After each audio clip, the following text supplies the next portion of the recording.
Hello friends, this is Vinith. Welcome to my YouTube channel, Techie Sub. This video is all about how we can read data from XML. I have already created a video which talks about how we can read the data from Excel. So we are using the same concept here and we are reading the data from the XML. So consider that if you have 20 columns in the Excel, so the same concept that we can use in XML also. We have to just mention that the name of the head desk as the first nodes, and then we have to start having the test data in the coming nodes. So I will show you how you can set up the XML for this one.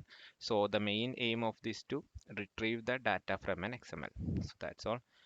So so I have already created the test. If you have gone through my Excel video, I am using the same concept here.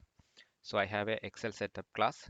So the only thing that you have to remember is like we have to have the header name of the XML with the same node like this. So it should be inside Excel setup class, and you have to have the same parameters that you have for one test case. So you have to declare it like this so that when I call the data from the XML, those data will be mapped to these declared variables.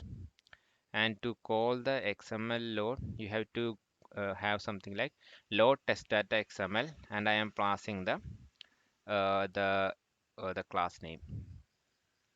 So actually, as of now, you don't want the dev and all those things. You can just call the method. Just 1 second. So I will just take this environment out because I am just doing for a small demo. Okay, so it only takes the XML path and the test case name. So the test case name, we can either pass it as a variable, or you can get the method name and then you can pass the method name. That's also fine. So the only thing is that the in the XML you should have a node that starts with this test case name, and inside that you have to provide the test data. So that I will show it to you now. So before that, I will just go through the method. So I am just using the same logic that we have used for Excel. So I have a list of T generic class. Then I add the T extends to a class and the new. And then I have a data set and I am reading the XML from the path. So the path I have already mentioned.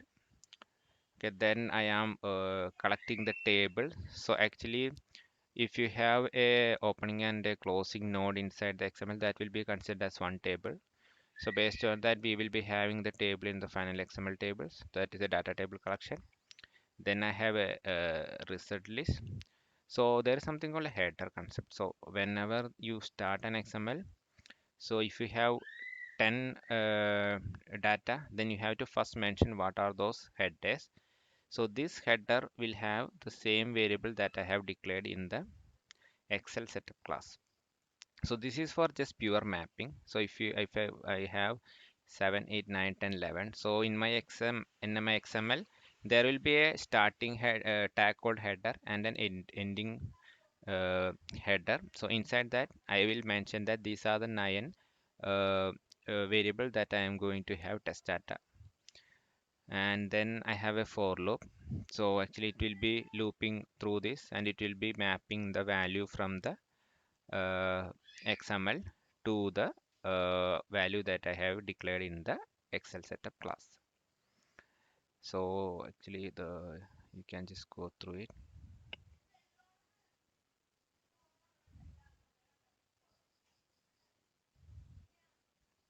So you can see table header dot row 0 dot column. So this is for the table header. So I have already mentioned it as header. So you will be setting the value to that. And finally, if I have multiple records, I am adding it to a result list and I am passing that to the test case. So you can see that get data of sheet I am passing. So it's to get the test case the sheet name in the Excel, but here the test case name there will be a starting and a closing node. Inside that, whatever we have, we will get the value. So if I open the XML, sorry, that's not the XML. Okay, so you can see, as I've already mentioned, I have a header. So inside that I have mentioned I have test case, first name, last name, email, phone, and all those things. And then I have the test cases. So here I have mentioned that all these details. So you can see that this test 001 will be for this test case, and the name will be for this first name and all those things. So that's how it is going to map. So similarly, I will have for everything.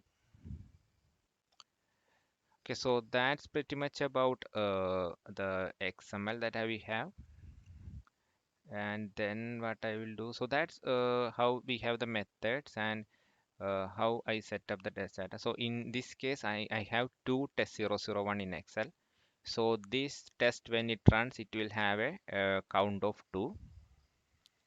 So I have something called XML test, and I'm just running it.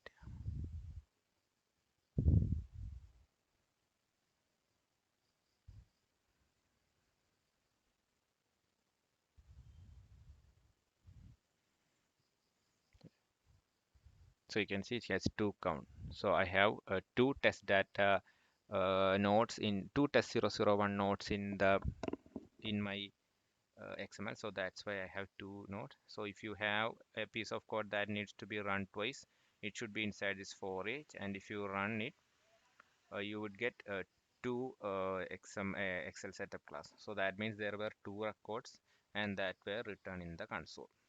So actually the concept is similar, but it's all about how you have the data in the XML for retrieving the data from XML to your code. So that's all about how we can read the data from XML. Thank you for watching the video. Have a good day.